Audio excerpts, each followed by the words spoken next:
Hello buddies, आपके favourite YouTube channel पे आप सभी का स्वागत है। मैं हूं डॉक्टर हरिओम कंगवार। बच्चों, नीट के एग्जाम के लिए अब हम हर यूनिट को फास्टली रिवाइज करने वाले हैं।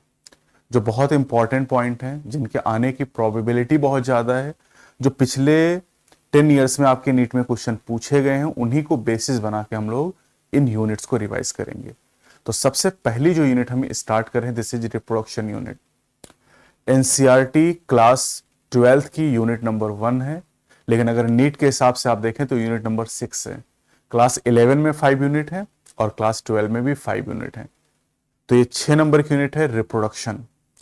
पहले एनसीईआरटी में इस यूनिट के अंदर 4 चैप्टर हुआ करते थे, लेकिन एनसीईआरटी ने इसका जो पहला चैप्टर था रिप्रोडक्शन इन ऑर्गेनिज्म उसे डिलीट कर दिया है। तो अब यहां पर 3 चैप्टर बचे हुए हैं। कौन कौन से? पहला chapter sexual reproduction in flowering plant, दूसरा चैप्टर है ह्यूमन रिप्रोडक्शन और तीसरा चैप्टर है रिप्रोडक्टिव हेल्थ। तो हम लोग इन तीनों चैप्टर को यहां पर आज रिवाइज करेंगे। चलिए शुरू करते हैं। तो सबसे पहले यहां पर जो आपको लिख के पॉइंट दिया गया कि biology is the essence of the story of life on earth. ये बात हम चैप्टर 1 से भी जानते हैं कि धरती पर जीवन की जो कहानी है उसी को हम बायोलॉजी के नाम से जानते हैं। ओके, अब यहां पर हम बात करते हैं पंचानन माहेश्वरी के बारे में। इनके बारे में क्या इंपॉर्टेंट है जो आपको ध्यान रखना है। पंचानन माहेश्वरी की बात करें तो इन्होंने एम्ब्रियोलॉजिकल एस्पेक्ट पे काफी रिसर्च किया था। ठीक है, अपने स्कूल के दिनों में ये इंस्पायर्ड थे। He was inspired by doctor W Dudgeon, an American missionary teacher. जैसे आप जानते होंगे कि जीएन रामचंद्रन जो थे वो काफी इन्फ्लुएंस थे लाइनस पॉलिंग से। जो चार्ल्स डार्विन थो इन्फ्लुएंस थे माल्थस से, उसी तरीके से पंचानन माहेश्वरी इन्फ्लुएंस थे डॉक्टर डब्ल्यू डजियन से। और क्या ध्यान रखना है इनके बारे में? इनके बारे में आपको ध्यान रखना है कि इन्होंने जो वर्क अपना किया था test tube fertilization and intra ovarian pollination पे अपना इन्होंने काफी रिसर्च किया था। अब आते हैं हम लोग चैप्टर 1 जो है रिप्रोडक्शन यूनिट का। This is sexual reproduction in flowering plant. Flowering plant किसे कहते हैं? एंजियोस्पर्म को कहा जाता है। यानी एंजियोस्पर्म में सेक्सुअल रिप्रोडक्शन के बारे में हम लोग बात करने वाले हैं। अब सेक्सुअल रिप्रोडक्शन की जो साइट है बेटा वो है flower. Flower is the site of the sexual reproduction in angiosperm. और एंजियोस्पर्म की बात करें, all flowering plant show sexual reproduction. सभी फ्लावरिंग प्लांट में सेक्सुअल रिप्रोडक्शन होता है, सभी फ्लावरिंग प्लांट में फ्लावर होता है। फ्लावरिंग प्लांट यानी एंजियोस्पर्म के अलावा एल्गी, ब्रायोफाइट, टेरिडोफाइट, जिम्नोस्पर्म में फ्लावर नहीं होते हैं, लेकिन वहां भी सेक्सुअल रिप्रोडक्शन होता है। उसके लिए अलग स्ट्रक्चर होते हैं। अब यहां पर अगर हम बात करते हैं बेटा तो सेक्स, देखिए यहां पर लिखा भी है कि फ्लावरिंग प्लांट मतलब एंजियोस्पर्म से हो जाएगा। यहां पर जितने भी फ्लावर के जो फीचर होते हैं, फ्लावर का जो कलर होता है ना, फ्लावर का जो उसमें जो खुशबू आती है ना, ये सारी चीजें, जो परफ्यूम है उसकी जो खुशबू है, these all are aid to the sexual reproduction. ये सब सेक्सुअल रिप्रोडक्शन में हेल्प करने के लिए। जब फ्लावर बहुत छोटे होते हैं तो इन्फ्लोरेसेंस का फॉर्मेशन कर लेते हैं, जो कि हम मार्फोलॉजी में पहले ही बात कर चुके हैं। इसके अलावा एक बात और ध्यान रखनी है, the end product of the sexual reproduction are fruit and seed. जो फल हम खाते हैं, जो सीड होते हैं, ये सेक्सुअल रिप्रोडक्शन के एंड प्रोडक्ट होते हैं। Flower a fascinating organ of angiosperm. ठीक है, अब देखिए फ्लावर की बात करें तो फ्लावर का ह्यूमन के साथ बहुत ही इंटीमेट रिलेशनशिप है। ह्यूमन अपनी फीलिंग्स को कन्वे करने के लिए इनका यूज करता है, जैसे प्यार, ये तो जानते ही होंगे तुम लोग, है ना, अफेक्शन, लगाव हो गया, हैप्पीनेस, खुशी हो गई, ग्रीफ, दुख हो गया, मॉर्निंग, ये भी दुख हो गया। तो मतलब खुशी है, दुख है, जो भी है ना, जो भी फीलिंग हम बताना चाहते हैं, प्यार मोहब्बत जो भी जताना चाहते हैं, उसके लिए किसका यूज करते हैं? फ्लावर का यूज करते हैं। चलिए, ये एक फ्लावर आपको दिखाया गया है यहां पर। अब काम की बात करते हैं। फ्लावर की अगर बात की जाए बेटा तो फ्लावर में सबसे पहले अगर हम सेक्सुअल रिप्रोडक्शन पढ़ रहे हैं तो सेक्सुअल रिप्रोडक्शन में 3 घटनाएं होती हैं, 3 इवेंट होते हैं। प्री फर्टिलाइजेशन इवेंट पहला, दूसरा फर्टिलाइजेशन और तीसरा post fertilization event. Pre fertilization मतलब कि फर्टिलाइजेशन से पहले होने वाली घटना, जिसमें हम गैमीट फॉर्मेशन की बात करते हैं और गैमीट के ट्रांसफर की बात करते हैं। गैमीट फॉर्मेशन मतलब मेल गैमीट कैसे बनेगा, फीमेल गैमीट का फॉर्मेशन कैसे होगा, और गैमीट ट्रांसफर का ये मतलब हो गया यहां पर कि पॉलिनेशन की बात करेंगे हम लोग। तो प्री फर्टिलाइजेशन स्ट्रक्चर और इवेंट के बारे में हम लोग बात करने वाले हैं। सबसे पहले यहां पर आप देख लीजिए कि जो एंड्रोशियम है, androecium consist of whorl of stamen and representing the male reproductive organ and gynoecium represent the female reproductive organ. और जो गायनोशियम होती है उसकी जो यूनिट होती है उन्हें कार्पेल या पिस्टिल के नाम से हम लोग जानते हैं। चलिए, तो सबसे पहले हम बात करते हैं जो एंड्रोशियम की यूनिट स्टेमन होती हैं, स्टेमन के बारे में हम लोग पढ़ने वाले हैं। तो स्टेमन के अंदर माइक्रोस्पोरेंजियम और फिर पॉलन ग्रेन के बारे में हम लोग यहाँ पर पढ़ाई करने वाले हैं। अब कह रहे हैं कि एक टिपिकल स्टेमन के दो पार्ट होते हैं, एक को फिलामेंट कहा जाता है और दूसरे को एंथर के नाम से जाना जाता है। जो फिलामेंट होता है ये स्टॉक होता है और जो एंथर होता है ये बाइलोब्ड स्ट्रक्चर होता है, जनरली बाइलोब्ड स्ट्रक्चर होता है। फिर जो प्रोक्सिमल एंड होता है फिलामेंट का ये थैलेमस के साथ में अटैच्ड होता है, प्रोक्सिमल एंड थैलेमस का अटैच होता है थैलेमस के साथ में या पेटल के साथ अटैच होता है। अगर पेटल के साथ अटैच होगा तो इसे एपीपेटलस कंडीशन के नाम से हम लोग जानते हैं।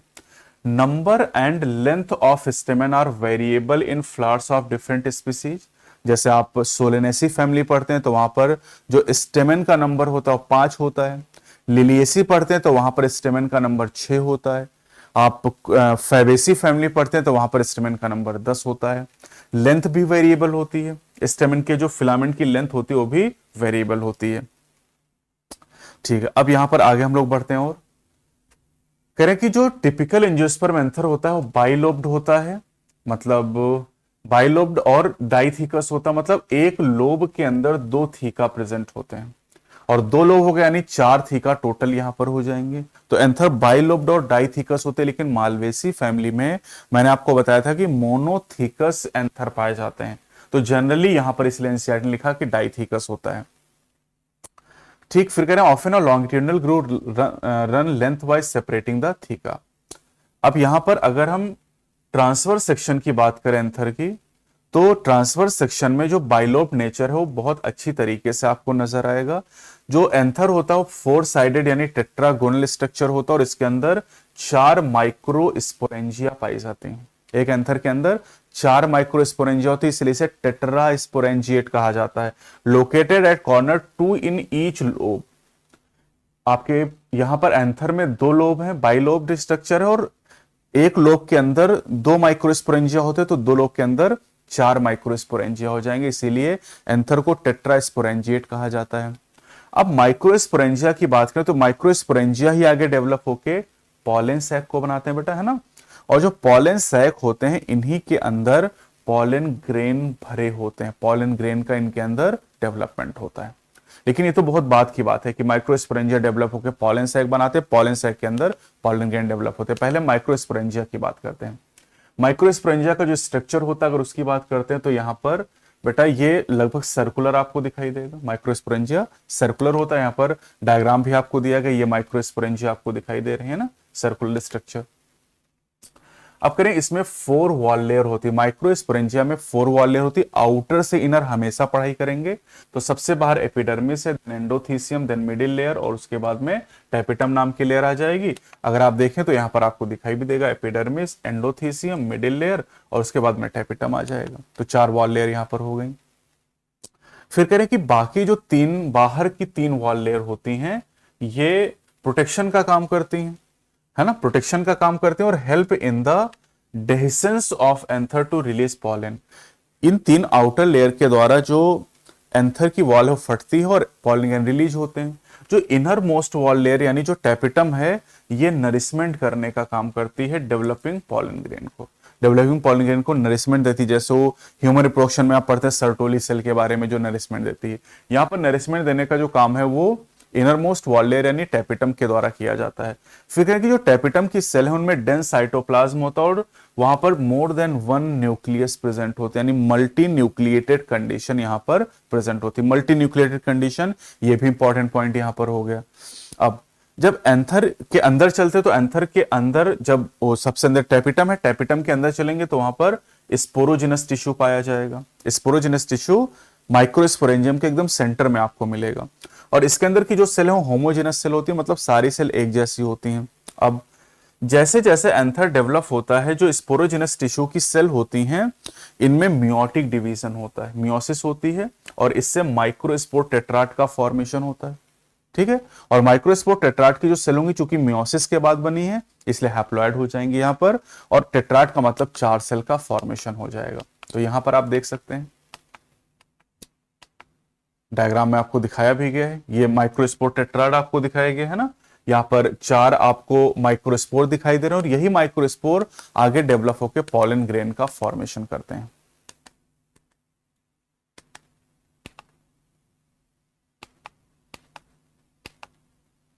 ठीक है, अब कह रहे हैं स्पोरोजिनस टिश्यू में जितनी भी सेल हैं हर सेल एक माइक्रोस्पोर मदर सेल की तरह काम करती है ना। Each one is potential pollen mother cell या माइक्रोस्पोर मदर सेल होती है, और माइक्रोस्पोर मदर सेल में मियोसिस होने से माइक्रोस्पोर टेट्राड का फॉर्मेशन होता है। The process of formation of microspore from a pollen mother cell through meiosis is called microsporogenesis. Genesis मतलब फॉर्मेशन, माइक्रोस्पोर मतलब माइक्रोस्पोर। तो माइक्रोस्पोर मदर सेल से मियोसिस के बाद में पॉलन ग्रेन या आप कह सकते हैं कि माइक्रोस्पोर का बनना ही माइक्रोस्पोरोजेनेसिस कहलाता है, और यही माइक्रोस्पोर आगे चल के पॉलन ग्रेन का फॉर्मेशन करेंगे।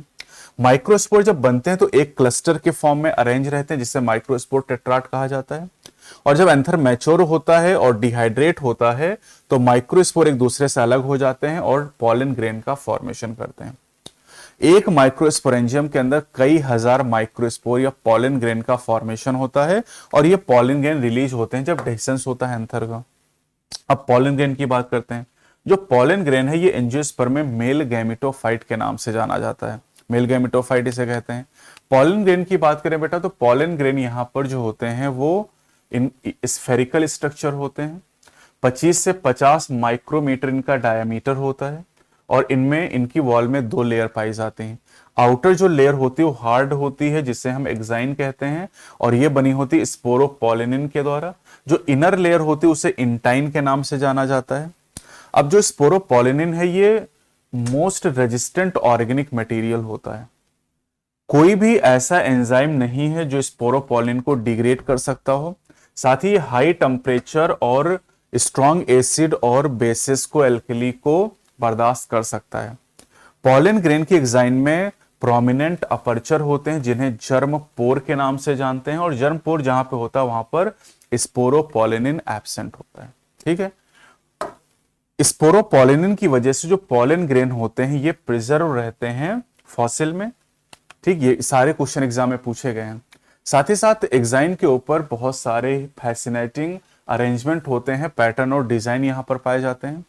इनर वॉल की बात करते हैं पॉलन ग्रेन की, तो इनर वॉल को इंटाइन कहते हैं, और जो इंटाइन होती है थिन होती है और ये कंटिन्यूअस लेयर होती है, मतलब यहां पर कोई पोर नहीं प्रेजेंट होता है, और इंटाइन बनी होती है सेलुलोज एंड पेक्टिन के द्वारा। अब इसके बाद में जो इनर लेयर इंटाइन हो जाएगी, इंटाइन के अंदर आपको प्लाज्मा मेम्ब्रेन मिलेगी, और प्लाज्मा मेम्ब्रेन के बाद साइटोप्लाज्म मिलेगा। अब पॉलन ग्रेन जब मैच्योर हो जाएगा तो इसके अंदर 2 सेल बन जाएंगी, एक को वेजिटेटिव सेल कहते हैं और दूसरे को जनरेटिव सेल के नाम से जानते हैं। ठीक है, पॉलन ग्रेन मैच्योर होगा तो 2 सेल स्टेज में आएगा, पहले वेजिटेटिव एंड जनरेटिव। जो वेजिटेटिव सेल होती है वो बिगर होती है और इसके अंदर बहुत सारा फूड रिजर्व रहता है। साथ ही साथ इसके अंदर लार्ज इरेगुलरली शेप्ड का न्यूक्लियस भी पाया जाता है। जनरेटिव सेल जो होती है वो स्मॉल होती है, generative cell is small and float in the cytoplasm of the vegetative cell. It is spindle shape, और इसके अंदर डेंस साइटोप्लाज्म होता है और एक न्यूक्लियस होता है। आप कह रहे कि बहुत इंपॉर्टेंट पॉइंट है, over 60% of angiosperm pollen grain shed at this 2 cell stage. 60% से ज्यादा एंजियोस्पर्म में इसी 2 सेल स्टेज पे पॉलन ग्रेन सेड कर जाता है, यानी पॉलिनेशन हो जाता है। बाकी जो 40% से कम बचे हुए हैं उनमें क्या होता है कि जो जनरेटिव सेल होती है वो माइटोसिस से डिवाइड करती है, और माइटोसिस से डिवाइड करके 2 मेल गैमीट का फॉर्मेशन करती है, और इस तरीके से 3 सेल स्टेज का फॉर्मेशन होता है, और 3 सेल स्टेज पे पॉलिनेशन होता है। तो 3 सेल स्टेज का मतलब एक वेजिटेटिव सेल हो जाएगी और 2 मेल गैमीट हो जाएंगे, ये 3 सेल स्टेज कहलाएगी। और 3 सेल स्टेज में अराउंड करीब 40% जो एंजियोस्पर्म है उनमें पॉलिनेशन हो जाएगा। ठीक है, अब जो पॉलन ग्रेन, ये बहुत इंपॉर्टेंट टॉपिक है जो पॉलन ग्रेन एलर्जी वाला है। Pollen grain of many species called severe allergy and bronchial afflictions in, ठीक है, जैसे अस्थमा और ब्रोंकाइटिस कॉज कर सकता है ये पॉलन ग्रेन। खास तौर से अगर हम बात करते हैं पार्थेनियम के पॉलन ग्रेन, पार्थेनियम को कैरेट ग्रास भी कहा जाता है और पार्थेनियम एलियन स्पीसीज इन्वेजन का भी एग्जाम्पल है। बायोडायवर्सिटी कंजर्वेशन मैंने आपको बताया था। That came into India as contaminant with imported wheat, जब अमेरिका से गेहूं मंगाया गया उसके साथ पार्थेनियम भी हमारे देश में आ गया। और अब ये कैरेट ग्रास जो है ये पॉलन एलर्जी कॉज करता है क्योंकि लगभग हर जगह पर प्रेजेंट होता है। पॉलन न्यूट्रिएंट रिच होते हैं और इसलिए रिसेंट ईयर में इसको पॉलन टैबलेट या फूड सप्लीमेंट के तौर पे यूज किया जाता है। वेस्टर्न कंट्रीज की बात करें तो बहुत सारे पॉलन प्रोडक्ट टैबलेट के फॉर्म में और सिरप के फॉर्म में अवेलेबल हैं। पॉलन के कंजम्पशन से जो रेस हॉर्सेस होते हैं और जो एथलीट होते हैं उनकी परफॉर्मेंस इंक्रीज हो जाती है, ऐसा क्लेम किया जाता है। अब करें जब पॉलन ग्रेन सेट कर जाते हैं तो ये स्टिग्मा के ऊपर लैंड करते हैं। पॉलिनेशन के बाद में स्टिग्मा पे लैंड करेंगे, लेकिन स्टिग्मा पे लैंड करने से पहले अगर इनकी वायबिलिटी खत्म हो गई तो ये जर्मिनेट नहीं करेंगे। तो फर्टिलाइजेशन के लिए जरूरी है कि पॉलन की वायबिलिटी खत्म होने से पहले स्टिग्मा पर पहुंच जाएं। अब पॉलन ग्रेन की जो वायबिलिटी होती है ये वेरिएबल होती है, दिस इज हाईली वेरिएबल, और ये डिपेंड करती है टेम्परेचर के ऊपर और ह्यूमिडिटी के ऊपर डिपेंड करती है। टेम्परेचर और ह्यूमिडिटी पर ये डिपेंड करती है। अब कुछ सीरियल है, जैसे कि अगर हम राइस की बात करते हैं, व्हीट की बात करते हैं, तो pollen grain lose viability within 30 minutes of their release. और ये भी पूछा जाता है राइस और व्हीट की जो फैमिली पोएसी है, तो पोएसी फैमिली में पॉलन ग्रेन आधे घंटे के अंदर वायबिलिटी को लूज कर देते हैं। लेकिन और ये नीट में पूछा भी जा चुका है, अगर हम बात करें rosaceae, leguminosae and solanaceae family, solanaceae आपके सिलेबस में भी है, लेगुमिनोसी भी आपके सिलेबस, रोजेसी रोज की फैमिली है, तो यहां पर जो पॉलन ग्रेन होते हैं उनकी जो वायबिलिटी होती है कई महीने की होती है। साथ ही साथ जो पॉलन ग्रेन होते हैं, पॉलन ग्रेन को स्टोर किया जा सकता है लिक्विड नाइट्रोजन में -196 डिग्री सेल्सियस पर, इसे क्रायो प्रिजर्वेशन के नाम से जानते हैं। और इनका यूज क्रॉप ब्रीडिंग प्रोग्राम में किया जा सकता है सीड बैंक की तरह। क्रायो प्रिजर्वेशन टेक्निक के द्वारा जो ह्यूमन के स्पर्म होते हैं उनको भी स्टोर किया जा सकता है। अब आते हैं, बात करते हैं द पिस्टिल या मेगा स्पोरेंजियम के बारे में। मेगा स्पोरेंजियम को ओव्यूल भी कहते हैं और इसके अंदर एम्ब्रियो सैक का डेवलपमेंट होता है। जो पिस्टिल है ये गायनोशियम की यूनिट्स होती हैं। पिस्टिल को कार्पेल के नाम से भी जाना जाता है। तो गायनोशियम जो है this represent the female reproductive part of the flower. Gynoecium के अंदर कार्पेल या पिस्टिल होते हैं। अगर गायनोशियम के अंदर सिंगल पिस्टिल तो इसे मोनोकार्पिलरी कहते हैं, और अगर इसके अंदर एक से ज्यादा पिस्टिल तो इसे मल्टी कार्पिलरी कहा जाता है। 2 कार्पेल है तो बाई कार्पिलरी, 3 है तो ट्राई कार्पिलरी, 5 है तो पेंटा कार्पिलरी। अगर कह रहे हैं कि एक से ज्यादा कार्पेल है तो फ्यूज हो सकते हैं, फ्यूज है तो फिर सिन कार्पस कंडीशन कहेंगे, और अगर फ्री है तो फिर इसे एपोकार्पस कंडीशन कहेंगे। जैसे लोटस रोज में एपोकार्पस होती, मस्टर्ड ब्रिंजल में सिन कार्पस कंडीशन पाई जाती है। अब एक कार्पेल या पिस्टिल के 3 पार्ट होते हैं, stigma, style and ovary. Morphology में भी हमने इसको पढ़ा था। स्टिग्मा की बात करें तो stigma is the landing platform for the pollen grain. Pollen grain pollination के बाद कहां पर लैंड करते हैं? स्टिग्मा के ऊपर लैंड करते हैं। जो स्टाइल है this is the elongated cylinder part beneath the stigma, stigma के नीचे पाया जाता है। The basal bulge part of the pistil is the ovary, और ओवरी के अंदर ओवेरियन कैविटी या लोक्यूल प्रेजेंट होते हैं। The placenta is located inside the ovarian cavity, फिर ओवेरियन कैविटी के अंदर प्लेसेंटा प्रेजेंट होता है, और प्लेसेंटा के ऊपर जो ओव्यूल लगे होते हैं उनका अरेंजमेंट प्लेसेंटेशन कहलाता है, जो कि आप पहले ही पढ़ चुके हैं। ठीक है, अब यहां पर अगर आप देखें तो आपसे कहा जा रहा है कि जो मल्टी कार्पिलरी, ये जो बी आपको दिखाई गई मल्टी कार्पिलरी सिन कार्पस पिस्टिल है पेपावर की। ठीक है, जो सी आपको दिखाया गया ये मल्टी कार्पिलरी एपोकार्पस गायनोशियम है माइचेलिया, जिसे चंपा के नाम से जानते हैं। आप देखिए यहां सारी कार्पेल अलग अलग आपको दिखाई दे रही, और ये आपको एनाट्रोपस ओव्यूल दिखाए गए। यहाँ पर एनाट्रोपस को इन्वर्टेड ओव्यूल के नाम से भी हम लोग जानते हैं। ठीक है, प्लेसेंटा से मेगा स्पोरेंजिया निकलते जिन्हें ओव्यूल का नाम दिया जाता है। अब एक ओवरी के अंदर ओव्यूल का नंबर 1 भी हो सकता है और 1 से ज्यादा भी हो सकता है। अगर 1 है, जैसे वीट हो गया, पैडी हो गया, इसे धान कहते हैं, मैंगो, यहां पर एक ओवरी के अंदर एक ओव्यूल होगा। लेकिन कई सारे भी होते हैं, जैसे पपाया हो गया, वाटरमेलन हो गया, ऑर्किड हो गया। इसमें एक ओवरी के अंदर एक से ज्यादा ओव्यूल प्रेजेंट होंगे। अब ओव्यूल की बात करते हैं, मेगा स्पोरेंजियम या ओव्यूल। मेगा स्पोरेंजियम की बात करें तो यहां पर जो ओव्यूल होता है ये प्लेसेंटा से अटैच होता है एक स्टॉक के द्वारा, जिसे फ्यूनिकल के नाम से जानते हैं। फ्यूनिकल और ओव्यूल के बीच का जो जंक्शन होता है उसे हाइलम के नाम से जानते हैं। ये भी बहुत पूछा गया। Hilum is the junction between ovule and funicle. आप करें एक ओव्यूल के पास दो कवरिंग होती हैं, है ना, एक या दो कवरिंग, ये भी ध्यान रखना है। एक या दो प्रोटेक्टिव एनवेलप होते हैं जिन्हें इंटेगुमेंट कहते हैं। एंजियोस्पर्म में इंटेगुमेंट का नंबर एक होता है या फिर दो होता है। एक होगा तो यूनिटेगमिक कहते हैं और दो होते हैं तो बाइटेगमिक कहते हैं। जो इंटेगुमेंट होते हैं वो इंसर्कल करते हैं the nucellus except at the tip where small opening called micropyle is organized. तो माइक्रोपाइल को छोड़ के, यहाँ माइक्रोपाइल दिखाई दे रहा है, इसके अलावा जो इंटेगुमेंट होते हैं, आउटर इंटेगुमेंट, इनर इंटेगुमेंट, ये पूरे ओव्यूल को इंसर्कल कर लेते हैं। ठीक है। Opposite the micropylar and, micropylar के अपोजिट में चलाजल एंड प्रेजेंट होता है और चलाजल को बेसल पार्ट ऑफ ओव्यूल के नाम से जानते हैं। अब इंटेगुमेंट के अंदर आप चलते हैं तो वहां पर सेल का एक मास होता है अंदर, जिसे न्यूसिलस के नाम से जानते हैं। न्यूसिलस की जो सेल होती है उनमें बहुत सारा फूड रिजर्व रहता है और इसी न्यूसिलस के अंदर एम्ब्रियो सैक या फीमेल गैमेटोफाइट का डेवलपमेंट होता है। करें एक ओव्यूल के अंदर जनरली सिंगल एम्ब्रियो सैक का फॉर्मेशन होता है। सिंगल एम्ब्रियो सैक एक ओव्यूल के अंदर बनता है। अब ये एम्ब्रियो सैक या फीमेल गैमेटोफाइट बनता कैसे?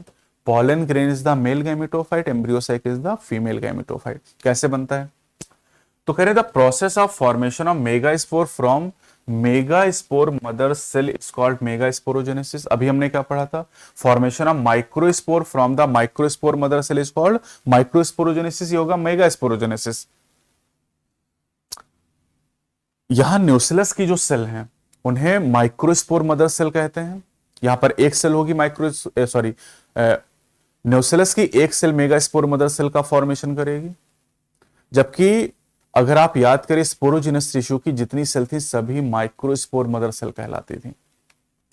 Ovule generally differentiate a single megaspore mother cell MMC in the micropylar region. Micropylar end की तरफ, ये माइक्रोपाइलर एंड आपको दिखाएगा, इसकी तरफ एक मेगास्पोर मदर सेल डेवलप होती है, एक मेगास्पोर मदर सेल डेवलप होती है। ये सेल लार्ज होती है, इसके अंदर डेंस साइटोप्लाज्म होता है। अब इस मेगास्पोर मदर सेल के अंदर, एमसी के अंदर मियोसिस होती है और मियोसिस होने के बाद फॉर्मेशन होता है 4 मेगास्पोर। मियोसिस होने से 4 मेगास्पोर बनते हैं, लेकिन 4 मेगास्पोर में से ज्यादातर एंजियोस्पर्मिक प्लांट में एक ही मेगास्पोर फंक्शनल होता है, बाकी जो 3 होते हैं वो डिजेनरेट कर जाते हैं। और जो फंक्शनल मेगास्पोर होता है ये डेवलप होता है और फॉर्मेशन करता है फीमेल गैमेटोफाइट या एम्ब्रियो सैक का। एक फंक्शनल मेगास्पोर से एम्ब्रियो सैक का जो फॉर्मेशन होता है इसे मोनोस्पोरिक डेवलपमेंट कहते हैं। 2 से बनता तो बाइस्पोरिक कहते हैं, 3 से बनता तो ट्राइस्पोरिक कहते हैं, 4 से बनता तो टेट्रास्पोरिक कहते हैं। तो बाकी 3 डिजेनरेट हो गई। एक फंक्शनल मेगास्पोर से जनरली फीमेल गैमेटोफाइट का डेवलपमेंट होता कैसे? देखो, अब जो फंक्शनल मेगास्पोर का न्यूक्लियस है, फंक्शनल मेगास्पोर तो हैप्लॉइड होगी, इसका न्यूक्लियस माइटोसिस से डिवाइड करेगा और 2 न्यूक्लियाई का फॉर्मेशन करेगा, कैरियोकाइनेसिस करेगा, और ये दोनों न्यूक्लियाई अपोजिट पोल पे चली जाएंगी और जिससे 2 न्यूक्लिएट एम्ब्रियो सैक बनेगा। यहां पर ध्यान ये रखना है कि 2 न्यूक्लिएट एम्ब्रियो सैक बना, 2 सेल नहीं कह रहे हैं, क्योंकि यहां पर कैरियोकाइनेसिस के तुरंत बाद साइटोकाइनेसिस नहीं होती है। इसके बाद 2 और न्यूक्लियर डिवीजन होंगे, 2 और न्यूक्लियर डिवीजन होंगे, जिससे 4 न्यूक्लिएट और 8 न्यूक्लिएट स्टेजेस का फॉर्मेशन हो जाएगा। अब यहां लिखा है, it is interesting to note that mitotic division are strictly free nuclear. Free nuclear मतलब यहां पर nuclear division, karyokinesis are not followed immediately by the cell wall formation, that is the cytokinesis. 8 nucleate stage के बाद cell wall का formation start होता है और female gametophyte या एम्ब्रियो सैक का फॉर्मेशन होता है। कैसे एम्ब्रियो सैक बनता है? देखो, जो 8 में से 6 न्यूक्लियाई होती हैं इनके ऊपर सेल वॉल का फॉर्मेशन हो जाता है और रिमेनिंग जो 2 न्यूक्लियाई होती हैं जिन्हें पोलर न्यूक्लियाई कहते हैं, ये एक एपरेटस के नीचे लार्ज सेंट्रल सेल के अंदर अरेंज हो जाती हैं, लार्ज सेंट्रल सेल के अंदर अरेंज हो जाएंगी। यहां पर ये देखो, चलाजल एंड की तरफ जो 3 न्यूक्लियाई होंगी वो एंटीपोडल बनाएंगी, जो माइक्रोपाइलर एंड की तरफ 3 है वो कहलाएंगी एग एपरेटस, जिसमें एक एग और 2 सिनर्जिड होंगी। सिनर्जिड के पास फिलीफॉर्म एपरेटस होगा, और 2 पोलर न्यूक्लियाई जो है बेटा वो लार्ज सेंट्रल सेल के अंदर होंगी। तो 3 सेल हो गए एंटीपोडल, 3 हो गई एग एपरेटस और एक सेंट्रल सेल हो गई, टोटल सेल हो गई 7। लेकिन न्यूक्लियाई अगर आप देखें तो न्यूक्लियाई 8 हैं यहां पर। तो यही कहानी यहां पर लिखी है। क्या लिखा हुआ है कि 3 cells are grouped together at the micropylar end and constitute the egg apparatus. The egg apparatus in turn consists of 2 synergid and 1 egg cell. 2 synergid और एक egg cell को मिला के egg apparatus के नाम से जानते हैं। और जो synergid होते हैं उनमें स्पेशल सेलुलर थिकनिंग्स होती हैं माइक्रोपाइलर टिप पे, जिन्हें फिलीफॉर्म एपरेटस कहते हैं। और फिलीफॉर्म एपरेटस का रोल इंपॉर्टेंट होता है guiding the pollen tube into the synergid. ये सिनर्जिड को पॉलन ट्यूब के अंदर आने के लिए गाइड करती हैं। अब 3 सेल्स जो होती हैं चलाजल एंड की तरफ, उन्हें एंटीपोडल्स के नाम से जानते हैं। Large central cell, the large central cell जो होती है उसके अंदर 2 पोलर न्यूक्लियाई होती हैं, और इस तरीके से हम कह सकते हैं कि जो एंजियोस्पर्मिक एम्ब्रियोसाइक होता है वो 8 न्यूक्लिएट होता है लेकिन 7 सेल होता है। बहुत बार नीट में सवाल पूछा जा चुका। तो बच्चों अभी तक हम लोग यहां पर बात कर चुके हैं प्री फर्टिलाइजेशन इवेंट में गैमीट के फॉर्मेशन के बारे में। मेल गैमीट का जो फॉर्मेशन है बेटा वो पॉलन ग्रेन के अंदर हो चुका है। मेल गैमीट पॉलन ग्रेन के अंदर बन चुका है, और जो फीमेल गैमीट का फॉर्मेशन है वो एम्ब्रियो सैक के अंदर हो चुका है। तो गैमीट का फॉर्मेशन तो हो गया। प्री फर्टिलाइजेशन इवेंट में 2 घटनाएं होती हैं, gamete formation and gamete transfer. अब यहां पर हम गैमीट ट्रांसफर जो है उसी को पॉलिनेशन के नाम से जानते हैं, परागण के नाम से इसको जानते हैं। एंजियोस्पर्म की बात करें तो मेल और फीमेल दोनों जो गैमीट होते हैं वो नॉन मोटाइल होते हैं। मेल गैमीट भी नॉन मोटाइल और फीमेल गैमीट भी नॉन मोटाइल। तो अब अगर दोनों नॉन मोटाइल हैं और फर्टिलाइजेशन अगर होना है, क्योंकि सेक्सुअल रिप्रोडक्शन अगर है, तो फर्टिलाइजेशन और फर्टिलाइजेशन के लिए दोनों को एक दूसरे के नजदीक लाना पड़ेगा। तो कैसे नजदीक लाएंगे? पॉलिनेशन वो मैकेनिज्म जिसके द्वारा मेल और फीमेल गैमीट को एक दूसरे के नजदीक लाया जाएगा। तो पॉलिनेशन क्या है? पॉलिनेशन का मतलब है transfer of pollen grain from anther to stigma is called pollination. और ये पॉलिन ग्रेन कहां से आते हैं? ये एंथर से निकल के आते हैं। तो एंथर से जो पॉलिन ग्रेन है वो पिस्टिल के स्टिग्मा तक पहुंचते हैं, इसी को पॉलिनेशन कहते हैं। अब एंजियोस्पर्मिक प्लांट में पॉलिनेशन कराने के लिए बहुत सारे एडॉप्टेशन पाए जाते हैं, जिनके बारे में हम बाद में बात करेंगे। पहले बात करते हैं kind of pollination. Pollination source of pollen के आधार पे 3 तरह का होता है, ऑटोगैमी, जीटोनोगैमी एंड जीनोगैमी।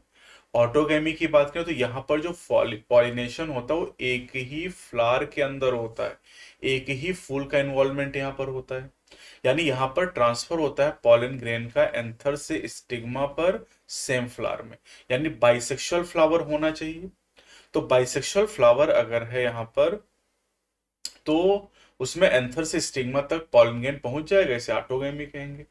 अब जो नॉर्मल फ्लावर है वो जो खुल जाता है, ओपन हो जाता है, उसमें कंप्लीट ऑटोगैमी काफी रेयर होती है। ऐसे फ्लावर जो नॉर्मली ओपन होते हैं उन्हें चेस्मोगैमस फ्लावर कहा जाता है। साथ ही ऑटोगैमी होने के लिए ये जरूरी है कि जो पॉलन रिलीज है और स्टिग्मा रिसेप्टिविटी है वो एक ही समय पे होना चाहिए, सिंक्रोनाइजेशन इनमें होना चाहिए। साथ ही साथ एंथर और स्टिग्मा एक दूसरे के काफी नजदीक होने चाहिए ताकि सेल्फ पॉलिनेशन या ऑटोगैमी वहां पर हो सके। कुछ प्लांट जैसे कि वायोला की बात करें, इसे कॉमन पैंसी भी कहते हैं, ऑक्जेलिस हो गया, कोमेलाइना हो गया, इनमें 2 तरह के फूल प्रोड्यूस होते हैं। एक चेस्मोगैमस फ्लावर होते हैं जो कि नॉर्मली खुल जाते हैं या खिल जाते हैं, खिलने वाले फूल होते हैं। दूसरे क्लिस्टोगैमस फ्लावर होते हैं जो कभी भी खुलते नहीं है या कहो खिलते ही नहीं। तो जब खिलते नहीं तो काहे के फूल, तो फूल करें लेकिन ये फूल कभी खिलते नहीं, हमेशा कली ही रहते हैं। अब क्लिस्टोगैमस फ्लावर की बात करें तो ये जो फ्लावर होते हैं बेटा ये कभी खिलेंगे ही नहीं। तो इनमें जो फ्लावर बड है ना, फ्लावर बड के अंदर ही जो पॉलन ग्रेन है वो स्टिग्मा के कांटेक्ट में आ जाएंगे और पॉलिनेशन हो जाएगा। यानी जो क्लिस्ट्रोगैमस फ्लावर है, ये जब कभी खिलेंगे ही नहीं तो इनमें ऑटोगैमी के अलावा और कोई संभावना नहीं। तो दीज आर इनवेरिएबली ऑटोगैमस, यानी यहाँ ऑटोगैमी के अलावा और कुछ पॉसिबिलिटी नहीं है। तो यहाँ पर किसी भी दूसरे फ्लावर या प्लांट से पॉलन ग्रेन नहीं आ सकते हैं। साथ ही साथ जो क्लिस्ट्रोगैमस फ्लावर हैं ये एस्योर्ड सीड सेट प्रोवाइड करते हैं, यानी गारंटी के साथ ये सीड प्रोड्यूस कराते हैं even in the absence of pollinator. सारे सवाल नीट में आपसे पूछे जा चुके हैं। अब आते हैं जीटोनोगैमी की बात करते हैं। जीटोनोगैमी में क्या होता है, यहाँ पर पॉलन ग्रेन का ट्रांसफर होता है एंथर से स्टिग्मा तक, another flower of same plant, यानी उसी प्लांट पे दो फूल हैं और एक फूल के पॉलन ग्रेन दूसरे फूल के स्टिग्मा तक पहुंच जाते हैं। अब जो जीटोनोगैमी है ये फंक्शनली क्रॉस पॉलिनेशन है, क्योंकि यहाँ पर पॉलिनेटिंग एजेंट की जरूरत पड़ती है। लेकिन अगर आप जेनेटिकली बात करें तो जेनेटिकली ये ऑटोगैमी की तरह है, क्योंकि पॉलन ग्रेन यहाँ पर सेम प्लांट से ही आते हैं। तीसरा है जीनोगैमी। जीनोगैमी में जो पॉलन ग्रेन का ट्रांसफर होता है वो एक फ्लावर के एंथर से दूसरे प्लांट के फ्लावर के स्टिग्मा तक होता है, यानी यहाँ पर दो अलग अलग प्लांट के फ्लावर का इन्वॉल्वमेंट होता है। ये अकेला ऐसा पॉलिनेशन है जहां पर जेनेटिकली डिफरेंट टाइप के पॉलन ग्रेन स्टिग्मा के ऊपर पहुंचते हैं। अब बात करते हैं agent of pollination. Agent of pollination की बात करें तो दो तरह के एजेंट प्लांट यूज करते हैं। एक बायोटिक एजेंट का यूज करते हैं और दूसरा एबायोटिक एजेंट यूज करते हैं। एबायोटिक में दो एजेंट होते हैं, एक विंड होता है दूसरा वाटर होता है, और बायोटिक एजेंट में एनिमल आ जाते हैं। अब ज्यादातर जो प्लांट होते हैं वो बायोटिक एजेंट का यूज करते हैं पॉलिनेशन करने के लिए। बहुत कम मात्रा में प्लांट एबायोटिक एजेंट का यूज करते हैं। साथ ही साथ ऐसा क्यों करते हैं वो, क्योंकि पॉलन ग्रेन का स्टिग्मा के कांटेक्ट में आना एक चांस फैक्टर है, किस्मत से विंड और वाटर पॉलिनेशन के केस में। अब चूंकि किस्मत है इसीलिए वहां पर श्योरिटी ज्यादा नहीं, वहां पर अनसर्टेनिटी ज्यादा है। तो अनसर्टेनिटीज को कंपनसेट करने के लिए जो फ्लावर होते हैं जिनमें विंड या वाटर से पॉलिनेशन होता है वो बहुत ज्यादा मात्रा में पॉलन ग्रेन को प्रोड्यूस करते हैं, large amount of pollen grain को प्रोड्यूस करते हैं। यहाँ पर आप देख रहे हैं चेस्मोगैमस फ्लावर आपको दिखाया गया है, जो फ्लावर नॉर्मली खुल रहा है। क्लिस्टोगैमस फ्लावर, ये फ्लावर कभी खिलते नहीं है। अब अगर हम ए बायोटिक एजेंट की बात करें तो ए बायोटिक एजेंट दो है, विंड एंड वाटर। और ए बायोटिक एजेंट में जो विंड पॉलिनेशन है ज्यादा कॉमन होता है। विंड पॉलिनेशन के लिए जो पॉलन ग्रेन है वो लाइट यानी हल्के होने चाहिए और नॉन स्टिकी होने चाहिए, यानी चिपकने नहीं चाहिए। हल्के होने से आसानी से वो विंड करंट यानी हवा के बहाव के साथ बह सकते हो, उड़ सकते हो। साथ ही साथ जिन फ्लावर में विंड पॉलिनेशन होता है उनमें वेल एक्सपोज स्टेमन होता है, ताकि आसानी से विंड करंट में पॉलन ग्रेन डिस्पर्स हो सके। साथ ही लार्ज और फीदरी स्टिग्मा इनमें पाई जाती है, ये भी बहुत खास बात है। फीदरी स्टिग्मा होने से वो आसानी से एयर बॉर्न पॉलन ग्रेन को ट्रैप कर सकती है। विंड पॉलिनेशन जनरली उन प्लांट में पाया जाता है, उन फूलों में पाया जाता है जहां पर सिंगल ओव्यूल होता है एक ओवरी के अंदर।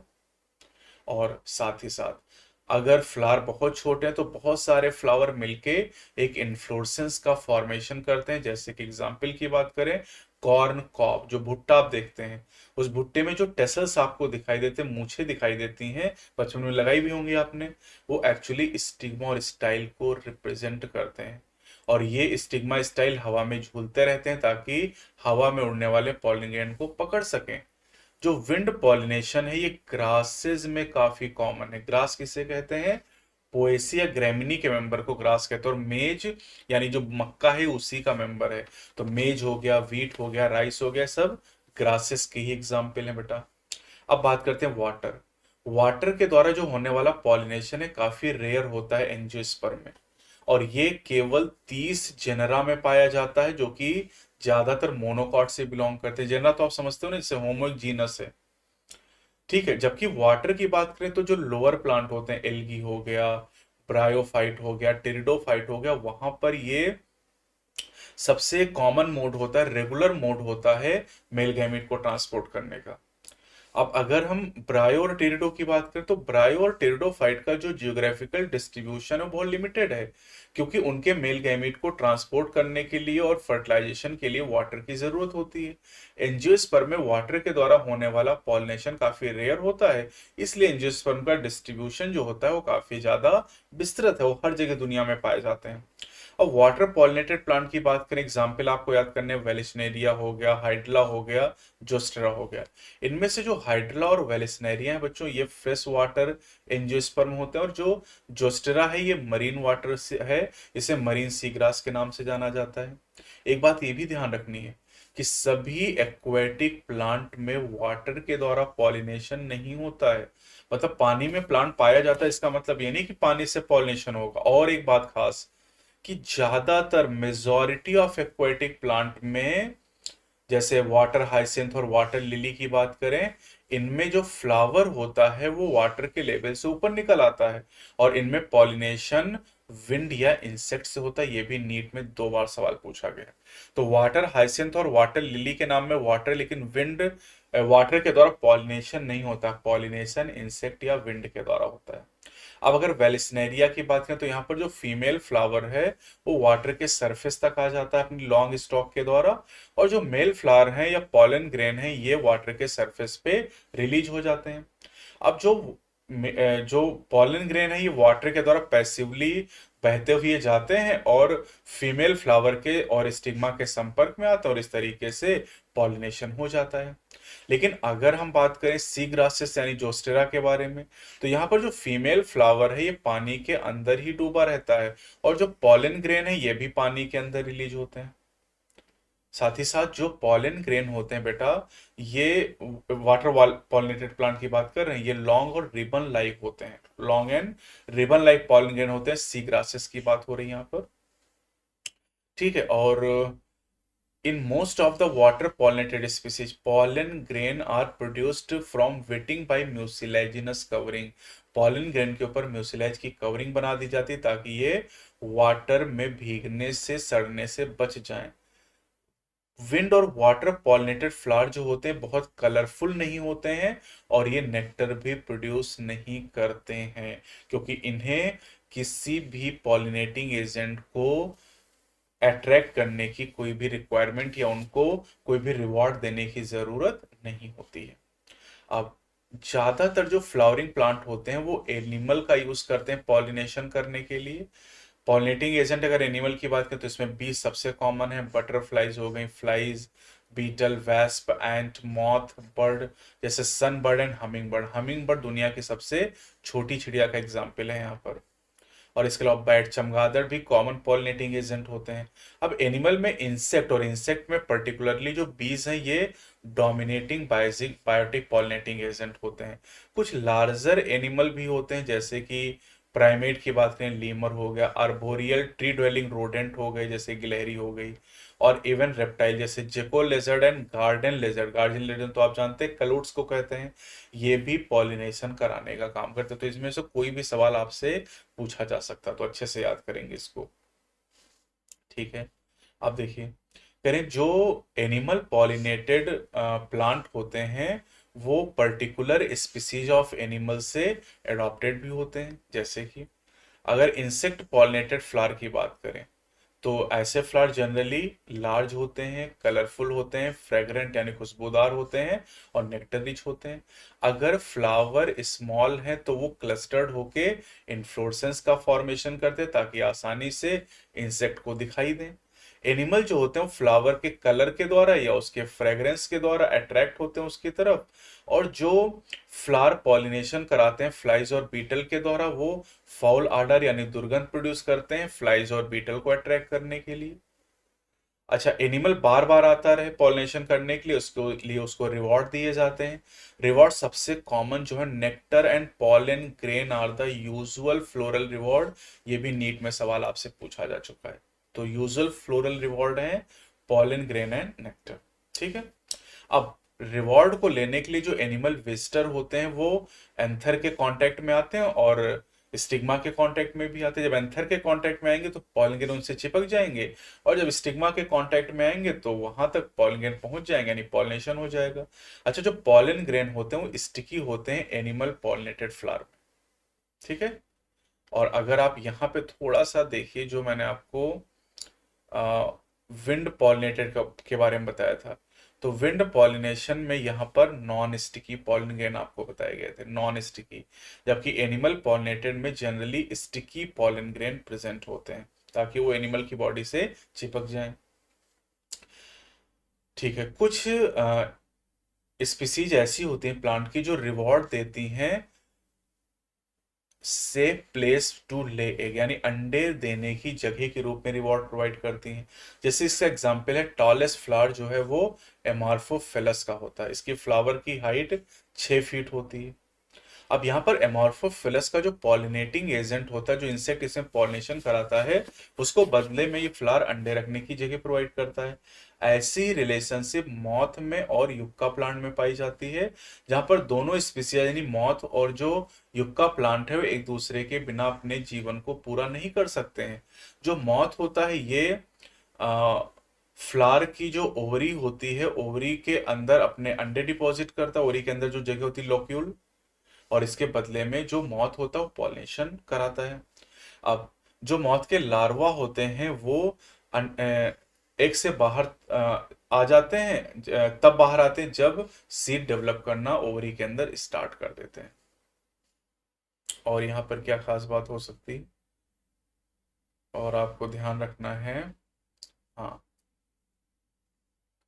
कई सारे इंसेक्ट ऐसे भी होते हैं जो पॉलन या नेक्टर को कंज्यूम करना चाहते हैं बिना पॉलिनेशन कराए हुए।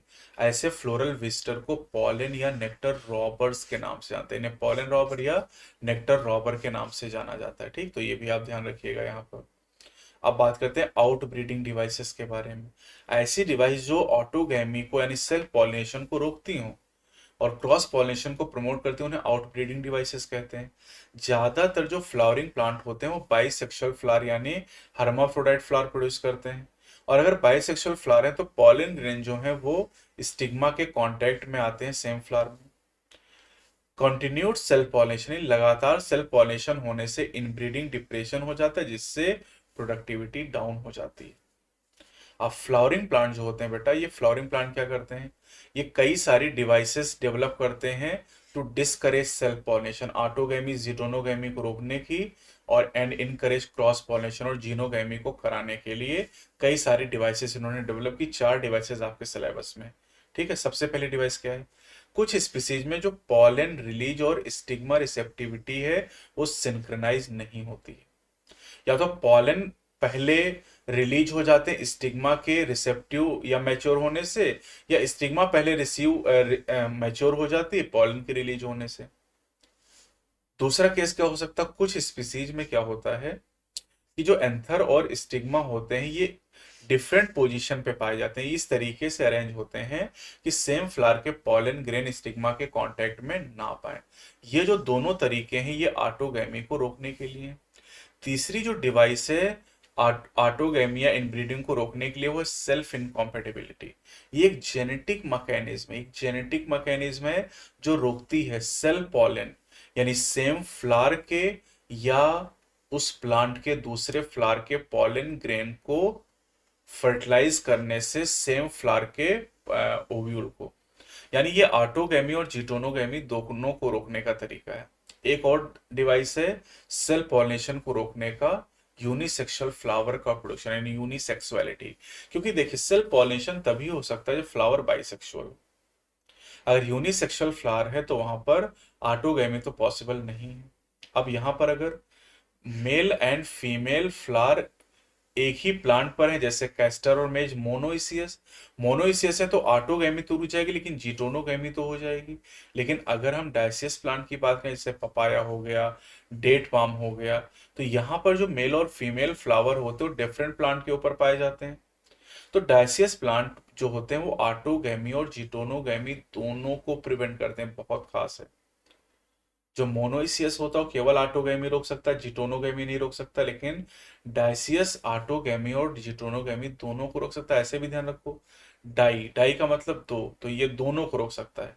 मोनोइसियस, मोनो मतलब एक, ये केवल एक चीज को रोकता है, ऑटोगैमी को, जिटोनोगैमी को नहीं रोक सकता है। कैसा लगा बाबू जी का फंडा? ठीक, अब बात करते हैं यहाँ पर पॉलन पिस्टिल इंटरेक्शन के बारे में बेटा। पॉलन पिस्टिल इंटरेक्शन की बात करें यहाँ पर, तो पॉलन पिस्टिल इंटरेक्शन में आपको ध्यान ये रखना है कि पॉलिनेशन इस बात की गारंटी नहीं देता है कि सही टाइप का यानी कॉम्पेटिबल पॉलन स्टिग्मा के ऊपर लैंड करेगा। कभी कभी इनकॉम्पेटिबल यानी सेल्फ इनकॉम्पेटिबल पॉलन या दूसरी स्पीसीज के पॉलन ग्रेन भी स्टिग्मा के ऊपर लैंड कर सकते हैं। अब पॉलन रॉन्ग है या राइट है, इसका जो पता है वो कैसे चलेगा? तो इसके लिए एक केमिकल कंपोनेंट के द्वारा जो पिस्टिल है वो सही और गलत की पहचान करती है। अगर पॉलन रॉन्ग टाइप का हुआ तो पिस्टिल उसे रिजेक्ट कर देती है। कैसे रिजेक्ट करेगी? By preventing pollen germination on stigma, है तो पॉलन ग्रेन जर्मिनेट नहीं करेगा, या फिर पॉलन ट्यूब की जो ग्रोथ है स्टाइल में वो रोकती जाएगी। ठीक है। अब अगर कॉम्पेटिबल पॉलिनेशन हुआ, अगर कॉम्पेटिबल पॉलिन स्टिग्मा पर पहुंचा, तो जो पॉलन ग्रेन है वो जर्मिनेट करेगा स्टिग्मा के ऊपर और पॉलन ट्यूब प्रोड्यूस करेगा जर्मपोर के थ्रू। जो पॉलन ग्रेन का कंटेंट है वो मूव करेगा पॉलन ट्यूब से, और अब पॉलन ट्यूब जो है बेटा, ये पॉलन ट्यूब ग्रो करके स्टिग्मा के अंदर ग्रो करेगी, स्टाइल के अंदर से ग्रो करती हुई ओवरी के अंदर पहुंचेगी। अब यहाँ पर दो सिचुएशन हो सकती हैं, या तो जो पॉलन ग्रेन है वो 2 सेल कंडीशन वाला है या 3 सेल कंडीशन वाला है।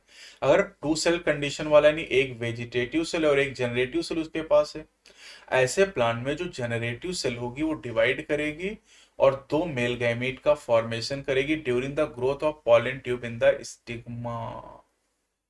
जबकि जिन प्लांट में पॉलन ग्रेन 3 सेल कंडीशन में सेट किए हैं, वहां पर पॉलन ट्यूब शुरुआत से ही 2 मेल गैमीट कैरी करेगी।